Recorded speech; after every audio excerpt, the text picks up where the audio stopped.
یہ قرآن کریم کی صرف آیات ہیں پڑھنے کے لیے یا ہمارے لیے کچھ پیغام بھی ہے؟ تو تینوں نے یہ پلان کیا ہے اور راستے میں جا رہے ہیں. جب اپنے کھیت میں پہنچتے ہیں جن کا ان کو پتا تھا کہ اس دفعہ بہت اچھی فصل لگی ہوئی ہے اور اس دفعہ مال بھی اچھا بچ جائے گا، دیں گے بھی نہیں، اندھیرے میں سارا کام کر لیں گے. جب وہ اپنے کھیت میں پہنچے ہیں تو انہوں نے دیکھا ہے کہ ان کا کھیت بالکل صاف ستھرا ہوا پڑا ہے، کوئی فصل نہیں ہے، کوئی باغ نہیں ہے، کوئی پھل نہیں ہے، کچھ بھی نہیں ہے. حیران ہو کے دیکھتے ہیں کہ یہ تو کہیں غلط تو نہیں آ گیا، ہم اندھیرا تھا، ہو سکتا ہے راستہ بھول گیا. دوسرے نے کہا نہیں، یہ ساتھ والی زمینیں دیکھیں یہ بالکل وہی ہے، درخت دیکھیں یہ سارا راستہ دیکھیں وہی ہے، بھولے نہیں ہیں. تینوں میں سے ایک ایسا تھا جو ان کو منع کرتا تھا کہ نہ کرے، ایسے کوئی نقصان ہو جائے گا، آپ غلط کر رہے ہو، لیکن اس کی بات نہیں مانی.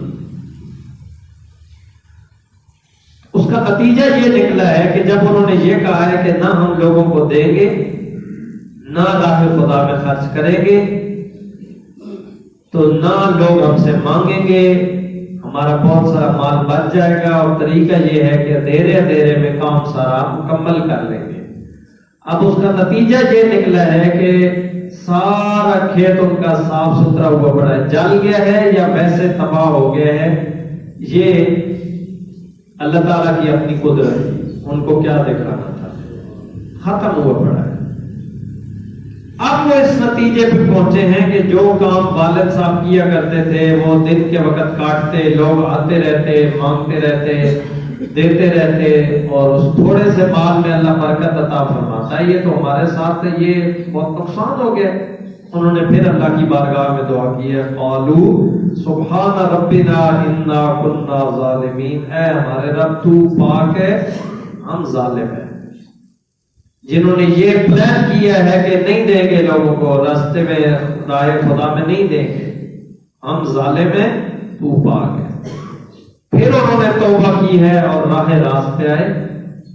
تو آپ اس بات کو سمجھیے گا کہ ہماری فصلیں پکی ہوئی ہیں، کچھ کٹ گئی ہیں، کچھ کاٹی جا رہی ہیں، کچھ کاٹ کے رکھی ہوئی ہیں کہ آپ تھریشر لگائیں گے، لیکن اتنی اشد بارشیں، اور کسی کی کھڑے کھڑے ضائع ہو گئی، کسی کی وہ لے کے جا رہے تھے تو ضائع ہو گئی، کوئی گھر توڑ پہنچا دیے کسی نے تو وہاں ضائع ہو گئی ہے. میں نے پہلے عرض کی ہے کہ جس وقت بوریوں میں ہوتی تھی اس وقت برکت ہوتی تھی، جب بیچ میں سے چمٹیاں نکال لیتی تھی اور وہ کچھ نہ کچھ دانے ہمارے ادھر چلے جاتے، کچھ راستے میں رہ جاتے. لیکن آج تو نہیں ہے. حالانکہ لوگ اپنے ہاتھوں سے کٹائی کرتے، محنت کرتے، سارا کام کرتے، اور بیچ میں سے پہلا کام یہ کرتے، بلکہ گھر لے کے آنے سے پہلے وہ کہتے پہلے اللہ کے راستے میں نکالیں، عشر نکالیں، اس کے بعد گھر لے کے جائیں گے. اور اب ہم کیا کہتے ہیں، جلدی لے کے چلیں، کوئی آ نہ جائے کوئی لینے کے لیے. اور پھر اگر اللہ نہ کرے کوئی مدرسے والا کو گٹو لے کے آ جاتا ہے تو بولتے مولوی صاحب تسی بوں والے ہوتے ہو. یہ والے جملے اکثر سننے کو ملتے ہیں، مولوی صاحب تسی بوں والے ہوتے ہو، علی تکو ایسا سارا کام پہ ہے. تنزیہ، تنقیدی، حقارت بھرے جملے، روشن نکالنے ہیں بھائی، رائے خدا میں دینا ہے، اور وہ تمہارا حق ہے، تم نے نکالنا ہے. تو وہ ایک بزرگ تھے بڑے، اب تو فوت ہو گئے، اللہ ان کی مغفرت فرمائے، اور اکثر اپنی گفتگو میں کہتے کہ جس وقت تم وہ اپنی مونگ پھلی کے وہ ڈوڈے نہیں نہ دیتے، وہ پنجابی زبان میں گفتگو کرتے، تو اسی اپنی مونگ پھلی نے ڈوڈے اللہ نے راستے میں نہ دینے، ہوا اب چاہ بھی نہ پھر. پھر نیچے سے دیمک لگتی ہے اور کیڑا لگتا ہے اور نیچے سے ختم ہو جاتی ہے اور ہمیں پتہ ہی نہیں چلتا. بہت اچھی فصل ہے، بہت اچھی ہے، اس دفعہ انشاءاللہ بیچیں گے تو پھر وہ سارے کام کریں گے. اور جب اس کو نیچے سے نکالتے ہیں تو کوئی شے بھی نہیں ہوتی نیچے، ارادے ہمارے غلط ہوتے ہیں. تو آج کا یہ موسم دیکھ کے اور یہ حالات دیکھ کے میں نے سورہ القلم کی ان آیات کا انتخاب اس لیے کیا ہے کہ ہم سوچیں، ہم بھی کوئی ایسا پلان کرتے ہیں، ہم بھی کوئی ایسا منصوبہ بناتے ہیں کہ راہ خدا میں نہیں دیں گے، بسم اللہ نہیں پڑھیں گے. آپ کو یاد ہوگا جب وہ کہتے تھے نا وہ گندم کا وہ کرتے تھے، وزن وغیرہ کرتے تھے، تو وہ ہر اس کے ساتھ وہ چاہ بولتے ہیں اس کے ساتھ ہوتے تھے بسم اللہ برکت، بسم اللہ برکت، بسم اللہ بولتے تھے نا.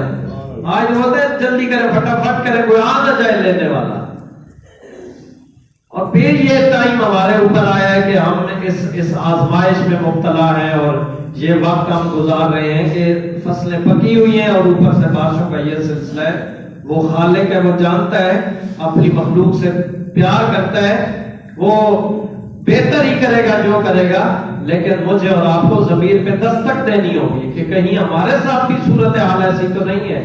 تو آج یہ پیغام لے کے جائیں کہ ہم سورہ قلم کی ان آیات کو پڑھیں گے اور اپنے بچوں کو سنائیں گے کہ اس میں ہمارے لیے ہمارے مالک نے کیا پیغام بھیجا ہے، انہوں نے کیا کیا تھا، ان کے ساتھ کیا ہوا ہے، اور ان کے والد گرامی کس طریقے سے اپنی فصل سے، اپنے باغ سے راہ خدا میں خرچ کرتے، اور اللہ تعالیٰ ان کے تھوڑے مال میں کس طریقے سے برکت عطا فرماتا.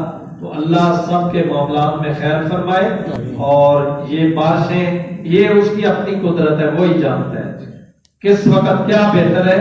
ہم اس کی بارگاہ میں یہی دعا کر سکتے ہیں کہ مالک ان بارشوں کو ہمارے لیے باعث رحمت بنا، باعث نفع، باعث شفا اور باعث رحمت اللہ تعالیٰ بنائے. اور جو جنہوں نے گندم لگائی ہوئی ہے وہ یہ عہد کر لیں کہ پہلے بھی اسی نے دی ہے اور پھر بھی اسی نے دینا ہے. جو اس نے دیا ہے